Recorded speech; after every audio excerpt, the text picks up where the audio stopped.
Guys, നിങ്ങൾ എപ്പോഴെങ്കിലും കണ്ടിട്ടുണ്ടോ ഉറുമ്പുകൾ മൂത്രം അല്ലെങ്കിൽ യൂറിൻ കുടിക്കുന്നത്?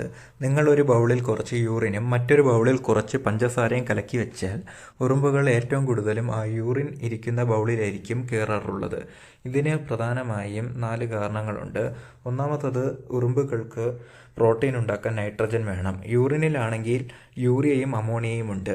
ഈ ഉറുമ്പുകളുടെ ഡൈജസ്റ്റീവ് ട്രാക്റ്റിൽ ബൂർക്കോൾഡേറിയൽസ്, ഒപ്പിറ്റ്യൂറ്റൈൽസ്, റൈസോബിയൽസ് എന്ന ബാക്ടീരിയസ് ഉണ്ട്. ഈ ബാക്ടീരിയാസ് യൂറിനിൽ നിന്നും യൂറിയ, അമോണിയ ഇവയൊക്കെ ബ്രേക്ക് ഡൗൺ ചെയ്ത് നൈട്രജൻ എടുത്ത് പ്രോട്ടീൻ സിന്തസിസ് ചെയ്യാൻ സഹായിക്കുന്നു. അടുത്ത, ഒരുപാട് വരണ്ട പ്രദേശങ്ങളിൽ വെള്ളം കിട്ടാൻ ബുദ്ധിമുട്ടാണെങ്കിൽ ഉറുമ്പുകൾ യൂറിൻ കുടിക്കാറുണ്ട്.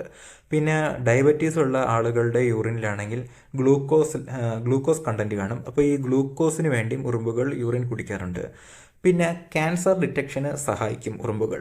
അത് എങ്ങനെയെന്ന് വെച്ചാൽ, ഈ ക്യാൻസർ ഉള്ള ആൾക്കാരുടെ യൂറിനിൽ വോളാറ്റൈൽ ഓർഗാനിക് കോമ്പൗണ്ട്സ് കാണും. അതായത് ഡൈമീഥൈൽ, ഡൈസൾഫൈഡ്, ബെൻസീൻ, ഹെക്സനാൾ ഇങ്ങനത്തെ വോളാറ്റൈൽ ഓർഗാനിക് കോമ്പൗണ്ട്സ് കാണും.